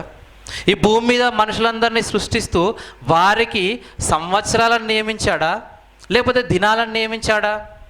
భక్తుడు చెప్తున్నాడు, మనందరికీ తెలిసిన మాటే, కీర్తన గ్రంథంలో ఉంటుంది. నియమింపబడిన దినములలో ఒకటైనను కాక మునిపే నా దినములన్నీ నీ గ్రంథములో లిఖితములాయను అంటాడు. అంటే అక్కడ దేవుడు లిఖిస్తున్నది ఏంటి? దినాలను లిఖిస్తున్నాడు, అవునా? నియమింపబడిన దినాలు అన్నాడు, సంవత్సరాలు అనలేదు. అంటే భూమి మీద మనిషికి కాలం ఏ విధంగా ఇవ్వబడింది? దినాల చొప్పునే ఇవ్వబడింది. ఇదిగో ఇన్ని దినాలు బ్రతకాలి, ఇన్ని దినాలు నువ్వు ఈ తల్లి గర్భంలో నుండి బయటకు వెళ్ళి ఈ భూమి మీద నువ్వు బ్రతుకును సాగించాలి, ఈ దినాలను ముగించుకొని మరలా తిరిగి నా యొద్దకు రావాలి అని దినాలను నియమించాడు. అందుకే మనిషి ఆయుష్కాలం ఇంతలో కనబడి అంతలో మాయమైపోయి ఆవిరి వంటి వారు. 2020 హ్యాపీ న్యూ ఇయర్ అని ఎంటర్ అయ్యాం కదా. 2020 మొత్తం బ్రతుకుతామా? మనం బ్రతకలేం కదా. మన మరణము, మన ముగింపు ఏ రోజో మనకు తెలియదు. అందుకే నియమించబడిన దినాలు అన్నాడు దేవుడు. నోవహు కాలంలో కూడా వారి ఆయుష్కాల దినాలు 120 ఏండ్లు అన్నాడు. ఏండ్లని ఎందుకు అన్నాడు? సంవత్సరాలని ఎందుకు అన్నాడు? నెల అంటే రోజుల్లో చెప్తే మనకు అర్థం కాదు, అవునా? 120 సంవత్సరాలకు ఎన్ని రోజులు అంటే 120 × 365 రోజులు కొట్టాలి, అవునా? అంత సంఖ్యను మనకు చెప్తే మనకు అర్థం కాదన్న ఉద్దేశంతో అక్కడ సంవత్సరాలని దేవుడు చెప్పాడు. అంతేకాని దేవుడు ప్రతి మనిషికి ఇస్తున్నది దినాలనే. అందుకే ఆయన దృష్టికి 1000 దినాలు ఎన్ని దినాల్లో ఉన్నాయి? ఒకే దినం. అంటే మనకు 60 సంవత్సరాలు దేవుడు ఇచ్చిన ఈ 60 సంవత్సరాలు ఆయన కేవలం దినాలుగానే ఉంటాయి. అందుకే నియమించబడిన దినములలో ఒకటైనా కాకమునిపే అన్నాడు. దేవుడు నిజంగా మనకు దినాలనే ఇస్తున్నాడండి. మోషే గారు కూడా ప్రార్థన చేస్తే ఏమంటారు? నా దినముల లెక్క నాకు తెలిసేటట్టుగా నాకు చేయి తండ్రి అంటాడు. మా దినముల లెక్కించుటకు మాకు నేర్పించమన్నాడు, అంతేగాని మా సంవత్సరాలు లెక్కించటకు నేర్పించమని మోషే గారు అనలేదు. అంటే మనిషి భూమి మీద బ్రతున్న మనిషి దినాలను లెక్కించుకోవాలి. ఏ దినంన ఏం జరుగుతుందో మనకు తెలియదు, ఏ దినాన మనం ఈ లోకాన్ని విడిచి వెళ్ళిపోతామో మనకు తెలియదు. అందుకే ఈ లోకాన్ని విడిచి వెళ్ళే లోగానే మనకు దేవుడిస్తానన్న ఆ కొత్త ఆకాశం, ఆ కొత్త భూమి, ఈ కొత్త జన్మను ఎలా పొందుకోవాలని ఆలోచించాలి. దేవుడు వాగ్దానం ఇచ్చాడే క్రొత్త ఆకాశం, కొత్త భూమి. దేవుడు కోరుకుంటున్న నూతనమైన సృష్టి ఉందే, అది ఎలా పొందుకోవాలని ఆలోచించాలి. అందుకే చెప్తున్నాడు, ఒకడు క్రొత్తగా జన్మిస్తేనే కానీ వాడు దేవుని రాజ్యాన్ని చూడలేడు. అంటే క్రొత్తగా జన్మించాలని దేవుడు కోరుకుంటున్నాడు. ఈ జన్మ పాతదైపోయింది. నిజంగా అసలు భక్తుల గురించి కూడా ఆలోచించినట్లయితే ప్రియులారా, బైబిల్లో ఎవరు కూడా క్రొత్త సంవత్సరాన్ని కోరుకోలేదు. వాళ్ళు క్రొత్తది కోరుకున్నది సంవత్సరాన్ని కాదు. ఎలాంటిది కోరుకున్నారో ఒక మాట చూద్దాం. భక్తుడు రాస్తూ కీర్తనల గ్రంథం 51వ అధ్యాయం, కీర్తనల గ్రంథం 51వ అధ్యాయం 10వ వచనం చూద్దాం. కీర్తనల గ్రంథం 51వ అధ్యాయం 10వ వచనం చూడండి. దేవా, నా యందు శుద్ధ హృదయమును కలుగజేయుము, నా అంతరంగములో స్థిరమైన మనస్సును నూతనముగా పుట్టించుము. స్థిరమైన మనస్సును నూతనంగా పుట్టించుము. భక్తుడు ఏం కోరుకుంటున్నాడు? నూతన సంవత్సరం కాదు, నా అంతరంగంలో శుద్ధ హృదయాన్ని పుట్టించు దేవా, నా అంతరంగంలో స్థిరమైన మనస్సును నూతనంగా నాకు దయచేయి. పౌలు గారు అదే చెప్పారు, మీ మనస్సును మార్చుకొని రూపాంతరం చెందుడి అన్నాడు. భక్తులు అదే కోరుకుంటున్నారు, మా మనస్సును మార్చండి, నా హృదయాన్ని శుద్ధి చేయండి. శుద్ధి చేయడం అంటే క్రొత్తగా చేసుకోవడం. అంటే భక్తులు కానీ దేవుని గురించి ఆలోచించేవారు ఎవరైనా వారి జీవితాలను, వారి మనస్సులను నూతనంగా చేయాలనుకుంటున్నారు, నూతనంగా చేసుకోవాలనుకుంటున్నారు. కానీ భూమి మీద మనుషులందరూ ఈ శరీరాన్ని కొత్తగా చేసుకోవాలనుకుంటారు. అవునా? కొత్త సంవత్సరం రాగానే ఏం చేస్తాము? కొత్త బట్టలు వేసుకుంటాం, కొత్త పిండి వంటలు చేసుకుంటాం, కొత్త ప్రదేశాలకు వెళ్తాం, కొత్త వస్తువులు కొనుక్కుంటాం. అంటే ఈ శరీరాన్ని క్రొత్తదిగా చేసుకోవాలనుకుంటున్నారు, ఈ శరీరాన్ని నూతనమైనదిగా చేసుకోవాలనుకుంటున్నారు. కానీ దేవుడు కోరుకుంటున్నది శుద్ధమైన హృదయం, నూతనమైన మనస్సు. దేవుడు కోరుకునేది నూతనమైన మనస్సు. అదే భక్తుడు చెప్తున్నాడు, స్థిరమైన మనస్సును నాకు నూతనంగా పుట్టించుము.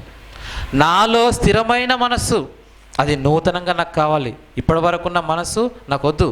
దావీదు గారు అప్పటికే ఒక పాపం చేశారు, ఒక తప్పు చేశారు. అలాంటి తప్పుతో ఉన్న దావీదు గారు నాకు నూతనమైన మనస్సు కావాలనుకుంటున్నారు. అందుకే యేసుప్రభు గారు కూడా కొత్త జన్మ గురించి చెప్తూ మరలా మీరు క్రొత్తగా జన్మించాలి అని ఎందుకు అంటున్నాడు? ఈ భూమి మీదకి యథార్థవంతులుగా, నీతిమంతులుగా మనమందరము తల్లి గర్భంలోనికి వచ్చిన మనము అలానే ఉన్నామా? లేము. ఈ లోకంలో పడి ఆ మనస్సును చెరిపేసుకున్నాం. ఈ లోకంలో పడి వేటికో మనం అలవాటైపోయాం. వాటన్నిటినీ మానేసుకొని వాటన్నిటి నుండి రూపాంతరం చెంది క్రొత్త జన్మను పొందాలి అని అంటున్నాడు దేవుడు. మీ మనస్సును మార్చుకొని ఏవైతే మీ పాత జీవితం ఉందో దాన్ని తొలగించుకొని మరలా నూతనత్వం పొందుకోండి. అందుకే క్రొత్తగా జన్మించాలి అన్నాడు. క్రొత్తగా జన్మిస్తే మనకు క్రొత్త హృదయం వస్తుంది. అంటే బాప్తిస్మం ద్వారా ఏం జరుగుతుంది? మనకు ఒక క్రొత్త జన్మ. అంటే అసలు బాప్తిస్మం ద్వారా ఆ క్రొత్త మనసు ఎలా వస్తుందో పేతురు గారు చెప్తున్నారు. చూడండి, పేతురు గారు రాసిన మొదటి పత్రిక, 3వ అధ్యాయం 21వ వచనం. దానికి సాదృశ్యమైన బాప్తిస్మము ఇప్పుడు మిమ్మును రక్షించుచున్నది. అదేదనగా శరీర మాలిన్యము తీసివేయుట కాదు కానీ యేసుక్రీస్తు పునరుత్థాన మూలంగా దేవుని విషయమై నిర్మలమైన మనస్సాక్షినిచ్చు ప్రత్యుత్తరమే. బాప్తిస్మం అంటే మరేదో కాదండి, ఏదో శరీర మాలిన్యం తీసుకోవడానికి చేసే కార్యక్రమం కాదది. శరీర మాలిన్యం తీసివేసుకోవడానికి చేసుకోవాల్సిన కార్యక్రమం కాదు. బాప్తిస్మం అంటే ఏంటో చెబుతూ శరీర మాలిన్యం తీసివేసుకో కాదు, కానీ యేసుక్రీస్తు పునరుత్థానం మూలంగా దేవుని విషయము నిర్మలమైన మనస్సాక్షినిచ్చు ప్రత్యుత్తరమే. అంటే మన మనస్సాక్షిని నిర్మలంగా చేయాలనుకుంటున్నాడు దేవుడు. మన మనస్సాక్షిని కొత్తదిగా చేయాలనుకున్నాడు. అందుకే మీ మనస్సును మారి రూపాంతరం చెందండి. మీరు క్రొత్తగా జన్మించాలి. ఈ క్రొత్తగా జన్మిస్తే మీకు ఏం జరుగుతుందంటే మళ్ళీ తల్లి గర్భంలోనికి ఏదో ఈ క్రొత్త జన్మ పొందుకోవడం కాదు, మీ మనస్సాక్షులు మారుతాయి. మీ మనస్సాక్షిని నేను నిర్మలం చేస్తాను, మీ మనస్సాక్షిని నేను శుద్ధి చేస్తాను. అదే భక్తుడు కోరుకున్నాడు, శుద్ధమైన హృదయాన్ని నాకు అనుగ్రహించు, నూతనమైన మనస్సును నాకు దయచేయి. అంటే ఈ దేవుడు క్రొత్తగా ఇస్తున్న జన్మ గురించి దేవుడు ఆలోచిస్తుంది ఏంటంటే మనుషులందరి మనస్సులను శుద్ధి చేయాలి, మనుషుల మనస్సులను క్రొత్తదిగా చేయాలి. అలా క్రొత్తదిగా చేయబడినప్పుడే మనము దేవుని కొరకు ఆలోచిస్తాం. క్రొత్తగా చేసిన తర్వాత ఏం చేయాలి? కొత్తగా బాప్తిస్మం తీసుకున్నాం అనుకోండి, ఏం చేయాలి? బాప్తిస్మం తీసుకున్న వెంటనే వాక్యాన్ని వినడం ప్రారంభిస్తాం. అవునా? బాప్తిస్మం తీసుకున్న కొత్త రోజుల్లో గుర్తు చేసుకోండి, ప్రతిరోజు వాక్యం చదువుతూ ఉంటాం, వాక్యం వింటూ ఉంటాం, ఎక్కడ మీటింగ్స్ ఉంటా అక్కడ వెళ్తూ ఉంటాం, రెగ్యులర్గా ఆరాధనకు వెళ్తూ ఉంటాం. అంటే దేవుని మాటలు వినడానికి మనము ఆత్రపడుతూ ఉంటాం. అందుకే ఈ క్రొత్త జన్మ, ఈ క్రొత్త సృష్టి అది బాప్తిస్మం ద్వారా మీకు జరగాలి. ఆ బాప్తిస్మం ద్వారా మీ మనస్సు మారాలి, మీ మనస్సాక్షి అనేది శుద్ధి చేయబడాలి. అలా శుద్ధి చేయబడిన మనస్సులో దేవుని మాటలను నింపుకోవాలి. ఇదే పేతురు గారు చెప్తారు, వాక్యం అనే పాల వలన మీరు రక్షణ విజయంలో ఎదగండి అంటాడు. అంటే ఈ మనస్సును మార్చుకొని ప్రతిరోజు వాక్యాన్ని వింటూ, ప్రతిరోజు వాక్యాన్ని ఆలోచిస్తూ, ప్రతిరోజు వాక్యాన్ని చదువుతూ మనము నూతనపరచబడాలి. అది దేవుడు కోరుకుంటున్న నూతనత్వం. ఈ నూతనత్వం గురించి ఆలోచించినట్లయితే నిజంగా మనం ఏదైనా క్రొత్తది కొనుక్కున్నాం అనుకోండి, అది మరలా కొన్ని రోజులకు పాతదైపోతుంది. అవునా? కొత్త బండి కొన్నాం అనుకోండి, కొన్ని రోజులు వాడుకోగానే మరలా పాతదైపోతుంది. 1 సంవత్సరానికో 2 సంవత్సరాలకో. ఏ వస్తువైనా ఎక్కువ రోజులు మన్నికగా ఉంటుందా? లేదు. కొన్ని రోజుల తర్వాత మరలా అది పాత కావాల్సిందే. మరి బాప్తిస్మం తీసుకున్న మనము, బాప్తిస్మం తీసుకున్న తొలి రోజుల్లో మన పరిస్థితి ఎలా ఉంది, ఇప్పుడు ఎలాంటి పరిస్థితుల్లో ఉన్నామో ఒకసారి ఆలోచించుకోండి. అప్పుడైతే ప్రతి వారం ప్రతిరోజు క్లాస్కి వచ్చేవాళ్ళం, కానీ ఇప్పుడు అలా వస్తున్నామా? ప్రతిరోజు దేవుని వాక్యం చదివేవారం, అదేవిధంగా చదువుతున్నామా? ప్రతిరోజు సభలకు వెళ్ళేవాళ్ళం, అలానే వెళ్తున్నామా? నిజంగా బాప్తిస్మం తీసుకున్న తొలి రోజులు ఎలా ఉన్నాయి, తీసుకున్న తర్వాత మన పరిస్థితి నేడు ఎలా ఉంది? అంటే దేవుడు కోరుకుంటున్న నూతనత్వం ఇదేనా? ఒక క్రొత్త సృష్టిని పొందుకొని దేవుడు బాప్తిస్మం ద్వారా మనందరికీ ఒక క్రొత్త జీవితాన్ని ఇస్తున్నాడే. ఈ క్రొత్త జీవితంలో మరలా కొన్ని రోజులు గడిచిపోగానే మరలా పాతదైపోవాలా? ఈ సృష్టిని చేశాడు, అవునా? ఒక ఆకాశాన్ని పెట్టాడు, ఒక భూమిని పెట్టాడు, ఈ సృష్టి అంతా కలగజేసి ఈ సృష్టిలో మనల్ని ఉంచి మనల్ని అందరినీ ఈ భూమి మీదకి పంపించి మనల్ని అందరినీ చక్కగా బ్రతకమన్నాడు. ఈ భూమి మీద చక్కగా బ్రతకమన్న మనుషులందరూ దేవుని మాట వినకపోవడం వల్ల దేవుడు మళ్ళా అంతా పాతగా అయిపోయింది. మరలా పాతగా మారిన ఈ సృష్టిని మరలా క్రొత్తగా చేసి మీరు మనస్సులు మార్చుకోండి, మీరు మరలా నూతనత్వం పొందుకోండి, బాప్తిస్మం తీసుకోండి, మీ మనస్సులను కడుక్కోండి అని చెప్పిన తర్వాత కూడా మరలా ఆ నూతనత్వం పొందుకున్న మనము ఈ బాప్తిస్మం తీసుకున్న కొన్ని దినాలు కాగానే, కొన్ని సంవత్సరాలు గడిచిపోగానే మరలా అదే పాత జీవితంలోకి వెళ్ళిపోతున్నామా? దేవుడిచ్చిన ఈ నూతనత్వాన్ని అలాగే కాపాడుకుంటున్నామా, లేదంటే మరలా పాత జీవితంగా చేసుకుంటున్నామా? ఇది ఆలోచించాలి ప్రియులారా. దేవుడు కోరుకునే నూతనత్వం ఏంటి అన్నప్పుడు, ఈ భూమి మీద మనుషులందరూ లోకంలో బ్రతుకుతున్నారు, ఈ లోకంలో ఉన్న వారందరూ దేవునిలోనికి రావాలి, అది నూతనత్వం. మరలా దేవునిలోనికి వచ్చిన వారు మరలా ఈ లోకంలోనికి వెళ్ళకూడదు, మరలా దేవునిలో పాతగా అయిపోకూడదు, మరలా దేవునిలో మరలా పాత వాటిని జ్ఞాపకం చేసుకోకూడదు. అంటే దేవుడిచ్చిన ఈ క్రొత్త జన్మ, దేవుడిచ్చిన ఈ నూతన సృష్టి నూతనంగానే ఉండాలి. ఎలా నూతనంగా ఉంటుంది? సాధారణంగా ఆలోచిస్తే ఏదైనా వస్తువు కొన్నా, ఏదైనా కానీ ఒక కొత్త డ్రెస్ వేసుకున్నాం అనుకోండి, కొన్ని రోజుల తర్వాత అది పాతగా అయిపోతుంది, అవునా? ఏ వస్తువు అయినా కొన్ని రోజుల తర్వాత అది పాత పడిపోతుంది. కానీ దేవుడు ఎంతో ఆశపడి కోరుకున్న ఈ నూతనత్వము మరలా పాతగవ్వడానికేనా ఈ కొత్త సృష్టినిచ్చింది? ఎవడైనాను కొత్తగా జన్మిస్తే వాడు దేవుని రాజ్యాన్ని చూస్తాడని చెప్పిన తర్వాత మరలా క్రొత్త జన్మ పాత జన్మ అయిపోవాల్సిందేనా? ఆలోచించండి ప్రియులారా. మనం బాప్తిస్మం తీసుకున్నాం కదా, బాప్తిస్మం తీసుకొని క్రొత్త సృష్టిలోకి ప్రవేశించాం, క్రొత్త జన్మను సంపాదించుకున్నాం. ఈ క్రొత్త జన్మలోనికి వచ్చిన తర్వాత కూడా మరలా మనం పాతగా అయిపోవాల్సిందేనా? అలాంటి పరిస్థితులు ఉన్నాయా? వాక్యపట్నంగా మనం చదువుకున్నాం. ఒకసారి ఆ వచనం చూద్దాం. హెబ్రీలకు రాసిన పత్రిక 6వ అధ్యాయం 4-6 వచనాలు వాక్యపట్నంగా చదువుకున్నాం కదా. ఒకసారి వెలిగింపబడి పరలోక సంబంధమైన వరమును రుచిచూచి పరిశుద్ధాత్మలో పాలివారై దేవుని దివ్యవాక్యమును రాబోవు యుగ సంబంధుల శక్తుల ప్రభావంను అనుభవించిన తర్వాత తప్పిపోయిన వారు తమ విషయంలో దేవుని కుమారుని మరలా సిలువ వేయచు బాహాటంగా ఆయన అవమానపరుచుతున్నారు గనుక మారు మనస్సు పొందునట్లు అట్టి వారిని మరలా నూతనపరచుట అసాధ్యం. మరలా నూతనపరచుట అసాధ్యం అంటే ఇది ఎవరి గురించి చెప్తున్నాడు? దేవుని దివ్యవాక్యంను ఒకసారి వెలిగింపబడి పరలోక సంబంధమైన వరంను రుచి చూచి ఇదంతా ఎవరి గురించి చెప్తున్నాడు? ఎవరైతే ఈ నూతన సృష్టిని పొందుకున్నారో వారి గురించే చెప్తున్నాడు. అవునా? అంటే ఎవరైతే క్రీస్తునందున్నారో వారి గురించే చెప్తున్నాడు. ఎవడైనాను క్రీస్తునందున్న ఎడల వాడు నూతన సృష్టి అన్నాడే, ఆ నూతన సృష్టిలోనికి వచ్చిన వారి గురించే చెబుతూ ఒకసారి మీరు నూతన సృష్టిగా పొందుకొని మరలా మీరు ఏం చెప్తున్నాడు? పరిశుద్ధాత్మలో పాలివారై దేవుని దివ్యవాక్యంను రాబో యుగ సంబంధమైన శక్తుల ప్రభావంను అనుభవించిన తరువాత తప్పిపోయిన వారు. అంటే ఈ నూతన సృష్టిని పొందుకున్న తర్వాత కూడా తప్పిపోయే అవకాశాలు ఉన్నాయా? ఉన్నాయి. మనల్ని మనమే జాగ్రత్తగా పరిశీలించుకుందాం. బాప్తిస్మం తీసుకొని ఎన్ని సంవత్సరాలైంది? ఎన్ని సంవత్సరాలైన తర్వాత ఇప్పుడు మన పరిస్థితి ఎలా ఉంది? బాప్తిస్మం తీసుకున్నప్పుడు క్రొత్త సృష్టిగా మనము ఏర్పరచబడ్డామే. అలా ఆ రోజుల్లో మనం ఎలా ఉన్నాము, ఇప్పుడు మనం ఎలా ఉన్నాము ఒకసారి ఆలోచించుకోండి. అదే చెప్తున్నాడు.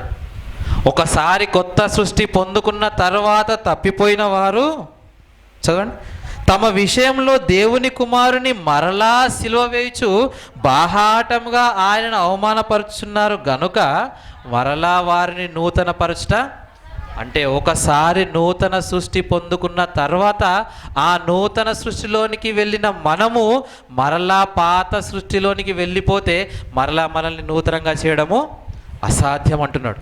అంటే ఒకసారి బాప్తిస్మం తీసుకున్న తర్వాత దేవుని ద్వారా నూతన పరచబడిన తర్వాత మరలా నాకు నూతనత్వం కావాలని కోరుకుంటే అది మనకు అసాధ్యం. మరలా మనం నూతన పరచబడలేం. అది ఒకేసారి దేవుడిస్తానంటున్నాడు. కాబట్టి దేవుడిచ్చే ఆ నూతనత్వాన్ని మనం కాపాడుకోవాలి.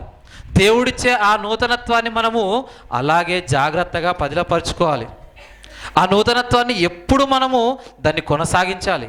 ఎలా కొనసాగించగలం?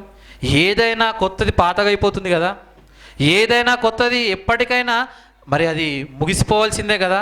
2019 వచ్చింది, అది కొత్త సంవత్సరం అని మనం ఎంతో సంతోషంతో ప్రవేశించాం. అది ఇప్పుడు ఏమైంది? పాతదైపోయింది. అవునా? మరలా 2020 వచ్చింది, ఇది క్రొత్తదైంది. జనవరి 1 క్రొత్తగా అందరం క్రొత్త బట్టలు వేసుకుని అందరం చాలా సంతోషించాం. క్రొత్త సంవత్సరం వేడుకలు జరుపుకున్నాం. మరలా కొన్ని రోజుల తర్వాత 2021 రాగానే అది పాతదైపోతుంది. మరి దేవుడు మనకిచ్చిన ఈ నూతనత్వాన్ని మనం ఎరలా నూతనంగానే కాపాడుకోవాలి. అసలు కాపాడుకునే అవకాశం ఉందా? ఈ నూతన సృష్టిని అదే నూతన సృష్టిగా మనము మరి కొనసాగించే అవకాశం దేవుడేమైనా మనకిచ్చాడా అని బైబిల్లోనికి వెళ్ళి ఆలోచించినట్లయితే ప్రియులారా, నిజంగా పౌలు గారు ఒక మాట చెప్తాడు, చాలా ఆశ్చర్యం కలిగిస్తుంది. ఆయన ఎలా ఈ నూతన సృష్టిని కాపాడుకుంటున్నాడో, ఆయన పొందుకున్న ఆ నూతన జన్మను ఎలా కాపాడుకుంటున్నాడో ఆ మాట చదివితే నిజంగా ఆశ్చర్యం వేస్తుంది. చదువుదాం ఒకసారి. కొరింథీయులకు రాసిన 2వ పత్రిక, కొరింథీయులకు రాసిన 2వ పత్రిక 4వ అధ్యాయము 16వ వచనం చూద్దాం. 4వ అధ్యాయం 16వ వచనం, 2 కొరింథీ. కావున మేము అధైర్యపడము, మా బాహ్య పురుషుడు కృషించుచున్నను ఆంతర్య పురుషుడు దినదినము నూతన పరచబడుచున్నాడు. దినదినము నూతన పరచ ఏంటండి పౌలు గారు ఇచ్చిన స్టేట్మెంట్? దినదినము నూతన పరచబడుచున్నాడు, దినదినము క్రొత్తగా వచ్చున్నాడంట. ప్రతిరోజు క్రొత్తగానే, ప్రతిరోజు నూతనం. పౌలు గారు ఒకప్పటి పరిస్థితి మనకు తెలుసు.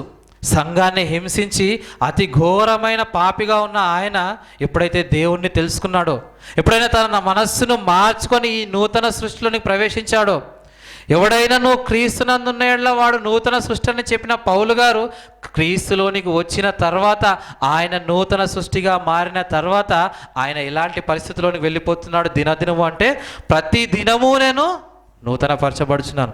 ఆ క్రొత్త సృష్టి పొందుకున్న ఆయన దినదినము నూతన పరచబడుచున్నాడు. మనము దినదినము పాతగా అయిపోతూ ఉంటాం, అవునా? బాప్తిస్మం తీసుకున్న కొత్తలో ఎంతో ఉత్సాహంగా ఉల్లాసంగా ఉంటాం. దేవుని కొరకు ఏదేదో చేయాలన్న ప్రణాళికలు, దేవుని కోసం ఏదో ఇవ్వాలన్న ఆలోచనలు, దేవుని కోసం ఎంత సమయాన్నైనా ఇస్తాం, దేవుని కోసం ఎంత ఖర్చు అయినా చేస్తాం, అవునా? ఎందుకంటే క్రొత్తదనం. కానీ మరలా క్రొత్తదనం మనకు కాలం గడుస్తున్న కొద్ది పాతగా అయిపోతూ ఉంటుంది. దేవుని కార్యక్రమం ఉంది ఇవ్వండి అంటే, లేదన్నా చాలా కష్టం అంటాం. సరే ఇవ్వకపోతే కనీసం దేవుని వాక్యాన్ని వినడానికి రమ్మన్నా రాలేని పరిస్థితి. దినదినము పాతగా అయిపోయే పరిస్థితి మనది.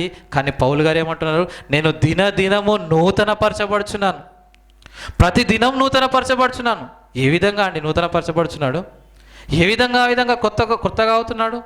నూతన సృష్టి పొందుకున్న పౌలు గారు ప్రతి దినము నేను క్రొత్తగా అవుతున్నానని చెబుతూ ఎలా అది సాధ్యపడుతుందనేది కూడా పౌలు గారే చెప్పాలి.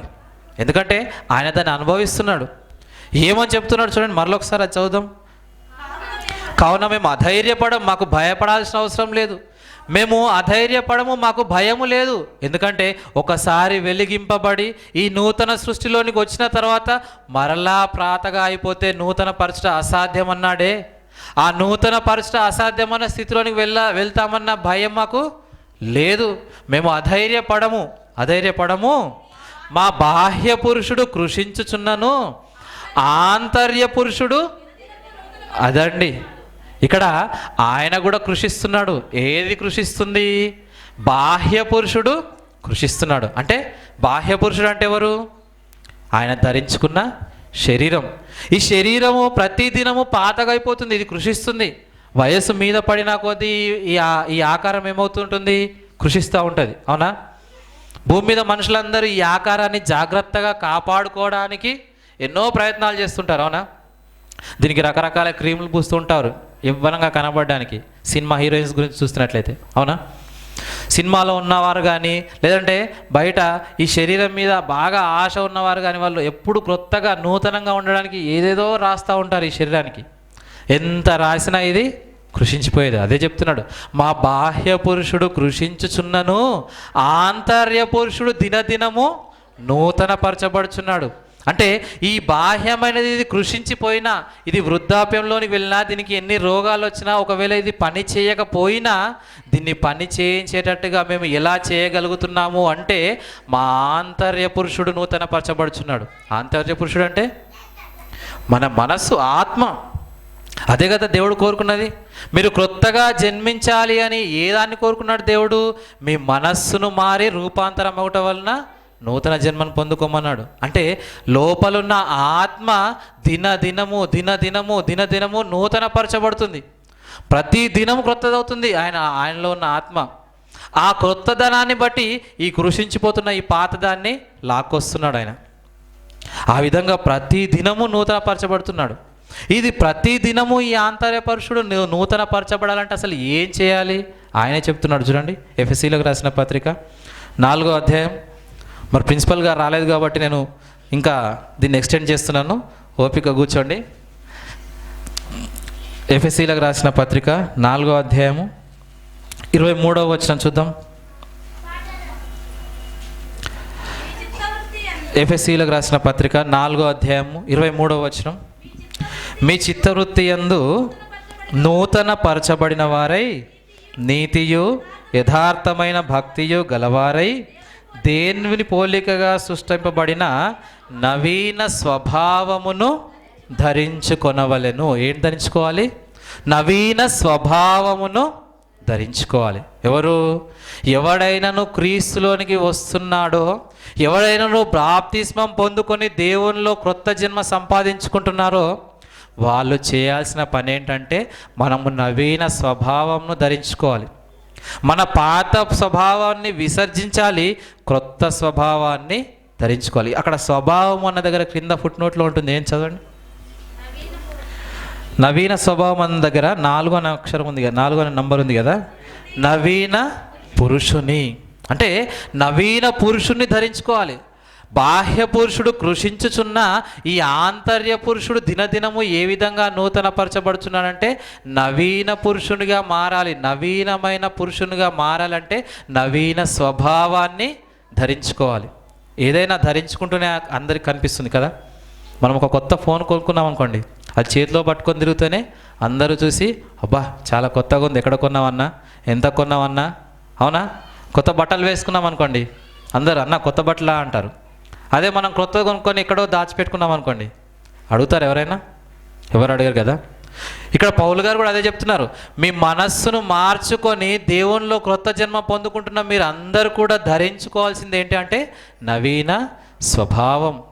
నవీన స్వభావాన్ని ధరించుకోవాలి. అంటే ఇప్పటివరకున్న స్వభావాన్ని విడిచిపెట్టేశాము, ఇక ధరించుకోవాల్సింది, ఇక మనం పొందుకోవాల్సింది నవీన స్వభావం. అందుకే మీ చిత్తవృత్తి యందు ప్రాచీన స్వభావాన్ని వదులుకోండి. ఈ లోక మర్యాదను వదులుకొని, ఈ లోకంలో ఉన్న స్వభావాన్ని వదులుకొని నవీన స్వభావాన్ని పొందుకోవాలి. ఏంటా నవీన స్వభావం? ఏంటా నవీన స్వభావము? అదే పౌలు గారు చెప్తున్నారు. కొలస్సీలకు రాసిన మూడో అధ్యాయం, కొలస్సీలకు రాసిన పత్రిక 3వ అధ్యాయము 12వ వచనం చూడండి. ఒకసారి అన్నకు ఫోన్ చేయండి. ఓకే. కొలస్సీలకు రాసిన పత్రిక 3వ అధ్యాయం 12వ వచనం. కాగా దేవుని చేత ఏర్పరచబడిన వారును పరిశుద్ధులను ప్రియులైన వారికి తగినట్లు మీరు జాలిగల మనస్సును, దయాలుత్వమును, వినయంను, సాత్వికమును, దీర్ఘశాంతమును ధరించుకొనడి. ఎవరిని పోలినట్లు? పైన చెప్తున్నాడు, పరిశుద్ధులను ప్రియులైన వారికి తగినట్లు. ఇంతకుముందు చదువుకున్నాం కదా ఒక ఆయన గురించి, దావీదు గారి గురించి. శుద్ధ హృదయం నా యందు కలగజేయము, నూతనమైన మనస్సును స్థిరంగా నాలో పుట్టించమని చదువుకున్నామే. ఇలాంటి బైబిల్లో ఉన్న భక్తులందరూ పరిశుద్ధులుగా పిలువబడిన వారందరికీ తగినట్లుగా మీరు జాలిగల మనస్సును, ఇంకా దయాలుత్వమును, వినయమును, సాత్వికమును, దీర్ఘశాంతమును వీటిని ధరించుకోండి. ఇవన్నీ మీరు ధరించుకున్నట్లయితే ప్రతి దినము మీరు నూతనపరచబడతారు. అదన్నీ ఆయన ధరించుకున్నాడు పౌలు గారు. వాటన్నిటినీ ధరించుకొని మనల్ని ధరించుకోమని చెప్తున్నాడు. దయాలుత్వం, వినయము, సాత్వికము. క్రీస్తులోనికి వచ్చామని చెప్పుకుంటాం, కానీ ఇవన్నీ మనలో ఉన్నాయా? క్రీస్తులో మనము నూతన జన్మ పొందుకున్నామని చెప్పుకుంటున్నాం కదా, ఇవన్నీ మనం కలిగి ఉన్నామా? ఈ స్వభావాన్ని మనము పొందుకొని మనము నూతన పరచబడ్డామా? ఈ లక్షణాలన్నింటినీ మనలోనికి తెచ్చుకొని మనం క్రొత్తగా అయ్యామా? క్రొత్తదంటే ఏంటండి? ఒక క్రొత్త డ్రెస్ తీసుకొని వచ్చి మనం వేసుకుంటేనే అది క్రొత్తది, అవునా? మరి మనలో ఉన్న ప్రాచీన స్వభావం వదులుకొని ఈ జాలిగల మనసు అనే క్రొత్త స్వభావాన్ని మనము ధరించుకోవాలి. ఈ దయాలుత్వం అనే క్రొత్త స్వభావాన్ని ధరించుకోవాలి. దీర్ఘశాంతం అనేది ధరించుకోవాలి. ఒకప్పుడు లేదు దీర్ఘశాంతము, క్రీస్తులోనికి వచ్చిన తర్వాత దీర్ఘశాంతం లేదు. ఒకప్పుడు ఎలాగో సాత్వికుని కాదు, ఇప్పుడు కూడా సాత్వికుని కాదు. అలాంటి పరిస్థితుల్లో ఉన్నప్పుడు మన క్రొత్త జన్మ ఎలా అవుతుంది? మనం దేవునిలో నూతన పరచబడిన వారం ఎలా అవుతాం? దినదినము నూతన పరచబడాలి అంటే పౌలు గారు ఇవన్నీ ధరించుకొని ఆయన మనకు మాదిరిగా కనపడుతున్నారు. జాలిగల మనస్సు, వినయము, దీర్ఘశాంతము, సాత్వికము, ఇవన్నీ క్రైస్తవుడు నూతన జన్మ పొందుకుంటున్న ప్రతి ఒక్కరూ ధరించుకోవాల్సినవి. వీటన్నిటినీ మనము కలిగి ఉన్నట్లయితే అప్పుడు మనల్ని క్రొత్త జన్మ అంటాడు దేవుడు. దేవుడు కోరుకుంటున్న నూతనత్వం ఇదే. మనుషుల మనస్సును మారి మీరందరూ క్రొత్తగా జన్మించి మీ మనస్సును శుద్ధి చేసుకొని ఒక నూతనమైన మనస్సును మీరు పొందుకొని కొత్త ఆకాశాన్ని, కొత్త సృష్టిని పొందుకోవాలి అంటే వీటిని మనం ధరించుకోవాలి. ఇవన్నీ ధరించుకున్నప్పుడే మనము ఈ లోకానికి క్రొత్తగా కనబడతాం, అవునా? ఏమన్నాడు యేసు ప్రభు? నీ కుడి చెంప మీద కొడితే ఎడమ చెంప చూపించమన్నాడు. నీ శత్రువుల గురించి ప్రార్థించమన్నాడు. వీటన్నిటిని మనము ఈ లోకానికి కనుపరుస్తున్నప్పుడు ఈ లోకంలో ఉన్న వాటికి క్రొత్తగా కనబడుతున్నాం కాబట్టి మనమే ఒక కొత్త సృష్టి. అవన్నీ పౌలు గారు ధరించుకున్నారు. పౌలు గారు ధరించుకొని తనను ఆంతర్య పురుషుని దినదినము నూతనపరుచుకుంటున్నాడు. వీటన్నిటినే కాకుండా ఆయన ఇంకా ఏం చేశాడు? ప్రతిరోజు సువార్త ప్రకటనకు వెళ్ళిపోయేవాడు. ప్రతిరోజు దేవుని వాక్యాన్ని పట్టుకొని ఎక్కడో ఒక దగ్గరికి సువార్తకు వెళ్ళిపోయేవాడు. సువార్తకు వెళ్ళిపోయి ఆయన పొందుకున్న కొత్త సృష్టి గురించి అక్కడున్న వారందరికీ చెప్పి వారిని కూడా మరలా కొత్త సృష్టిలోనికి నడిపించేవాడు. అంటే ఆయన కృత జన్మ పొందుకున్నాడు. ఆ నూతనత్వం పొందుకొని పాత జీవితాన్ని బ్రతుకుతున్న మనుషులందరికీ ఆ క్రొత్త జన్మను పరిచయం చేసి వారిని కూడా ఆ క్రొత్తదనంలోనికి ఆహ్వానిస్తున్నాడు. అంటే సువార్త ప్రకటించి వాళ్ళందరినీ దేవునిలో క్రొత్తగా జన్మింపజేస్తూ వారితో ఆయనతో పాటు కలుపుకుంటున్నాడు. కలుపుకోవడం వల్ల మరలా ఆయన నూతనపరచబడుతున్నాడు. ఆయన దినదినం ఎలా నూతనపరచబడతాడు? ఈరోజు వెళ్తాడు, సువార్త చెప్తాడు. సువార్త చెప్పిన తర్వాత అక్కడ పాత జీవితంలో ఉన్న వారందరూ దేవుణ్ణి తెలుసుకొని వారు నూతన జన్మ పొందుకోవడానికి దేవునిలోనికి వస్తారు. అలా దేవునిలోనికి వచ్చిన తర్వాత మరలా ఆయన మరొక ప్రాంతానికి. అందుకే అంటాడు పౌలు గారు, నేను దినదినము చనిపోతున్నాను అంటాడు. దినదినము ఎలా చనిపోతారు? దినదినము చనిపోతున్నానంటే ఈరోజు చనిపోయాను, మళ్ళీ రేపు చనిపోతున్నా అంటే రేపు పుట్టాననే కదా.